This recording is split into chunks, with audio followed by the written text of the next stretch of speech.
Halo Nevro Friends, kali ini saya akan membahas kondisi kelainan dari jumlah produksi kencing ya. Dan ini akan terbagi menjadi dua part, di mana part satu ini saya akan membahas kondisi yang disebut oligouria dan anuria. Apa itu? Ayo disimak.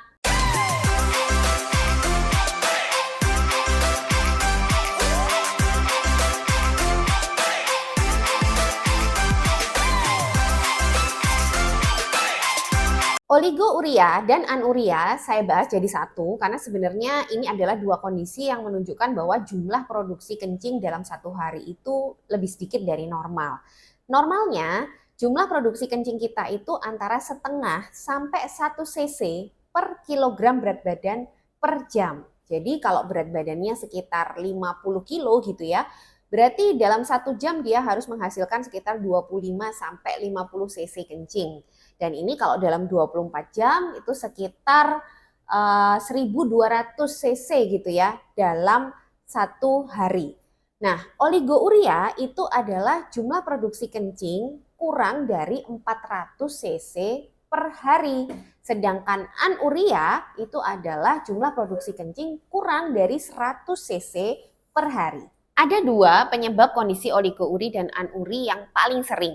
Yang pertama yang paling banyak adalah kondisi gagal ginjal akut. Dan yang kedua adalah kondisi gagal ginjal kronik. Sebenarnya gagal ginjal akut dan gagal ginjal kronik ini sudah pernah saya jelaskan di beberapa video saya sebelumnya.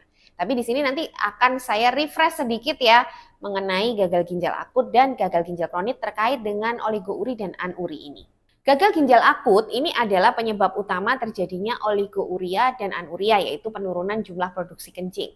Nah, gagal ginjal akut ini penyebabnya selalu dibagi tiga ya, yaitu ada gagal ginjal akut yang sifatnya prerenal, yaitu terjadi di sebelum ginjal, lalu renal, yaitu kelainan di ginjal itu sendiri, dan postrenal, yaitu kelainan setelah ginjal. Gagal ginjal akut yang prerenal ini paling banyak disebabkan karena berkurangnya aliran darah ke ginjal. Yang paling sering ya dehidrasi dan gagal jantung. Lalu gagal ginjal akut yang renal atau kelainan pada ginjal ini paling sering terjadi pada kondisi-kondisi keracunan zat tertentu ya. Misalnya yang beberapa waktu lalu rame di anak-anak itu gagal ginjal akut akibat etilen glikol itu juga bisa terjadi, atau endapan oksalat yang tinggi secara tiba-tiba yang pernah saya bahas juga. Jadi itu juga bisa menyebabkan gagal ginjal akut karena penyumbatan kristal-kristal oksalat dalam waktu singkat. Lalu selain itu kondisi kurang tadi itu ya, kurangnya aliran darah akibat dehidrasi, perdarahan, gagal jantung itu kalau berlangsung lebih dari 2 hari itu juga akan bisa menyebabkan suatu kematian sel-sel ginjal yang kita sebut akut tubular necrosis. Nah, itu juga bisa menyebabkan gagal ginjal akut yang sifatnya renal. Sedangkan yang gagal ginjal akut postrenal ini paling sering terjadi pada kondisi-kondisi sumbatan dari aliran kencing ya, misalnya terjadi batu atau pembengkakan ginjal atau ada kelainan-kelainan di sepanjang saluran kemih. Nah, itu bisa terjadi penurunan produksi kencing akibat sumbatan aliran kencing itu tadi. Itu tadi yang gagal ginjal akut ya. Nah, penyebab berikutnya yang juga sering menurunkan produksi kencing itu adalah gagal ginjal kronik yang selalu saya bahas ya, tapi pada kondisi gagal ginjal kronik ini terjadinya bertahap, jadi nggak tiba-tiba, beda dengan yang gagal ginjal akut tadi. Jadi kalau gagal ginjal akut tadi itu penurunan produksi kencingnya terjadi dalam waktu beberapa jam gitu. Tapi kalau gagal ginjal kronik ini penurunan produksi kencing terjadi bertahap dan mungkin baru terjadi pada gagal ginjal kronik yang sudah stadium lanjut atau penyakit ginjal kronik misalnya stadium 4 atau stadium 5 ke atas. Itu baru terjadi penurunan kapasitas ginjal dalam memproduksi kencing. Nah, untuk penanganannya ini kembali lagi ya, kalau gagal ginjal akut tadi untuk mengembalikan jumlah atau produksi kencing ke semula tentunya harus ditangani penyebab-penyebabnya tadi. Jadi kalau ada dehidrasi ya dia harus diinfus atau minum banyak gitu ya. Kalau ada perdarahan harus diganti darah yang hilang untuk mengganti darah yang ada di dalam pembuluh darah. Kalau ada gagal jantung ya diatasi gagal jantungnya.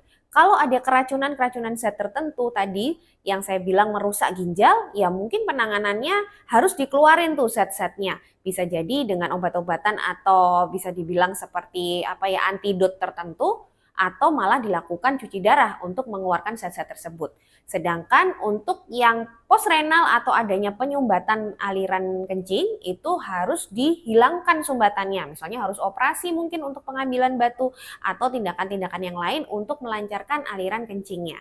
Sedangkan untuk penurunan produksi kencing pada kondisi gagal ginjal kronik, ini penanganannya lebih sulit ya, karena pada kondisi kronik ini kan ada penurunan fungsi ginjal yang memang sudah berlangsung bertahap dan berlangsung jangka panjang.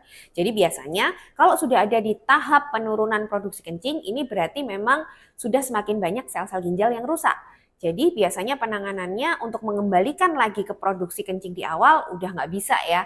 Jadi biasanya pada kondisi ini justru sudah mulai dibutuhkan suatu terapi pengganti ginjal. Misalnya cuci darah atau CAPD yaitu peritoneal dialisis atau juga transplant ginjal. Jadi itu ya Nefrofriends penjelasan tentang oligouria dan anuria serta sekilas penanganannya. Pada prinsipnya, bila Nefrofriends di sini atau keluarga Nefrofriends mengalami penurunan produksi kencing secara tiba-tiba, hati-hati itu adalah suatu gagal ginjal akut. Segera bawa atau segera periksa ke dokter. Dan bila sudah mengalami gagal ginjal kronik atau penyakit ginjal kronik stadium berapapun, bila terjadi penurunan jumlah produksi kencing, ini juga harus hati-hati karena ini bisa terjadi suatu kelainan atau gagal ginjal akut meskipun sudah ada gangguan kronik, atau ini memang bagian dari progresivitas dari gagal ginjal kroniknya. Jadi, apapun yang terjadi apabila terjadi penurunan produksi kencing, segera periksa dan konsultasikan ke dokter ahli ginjal.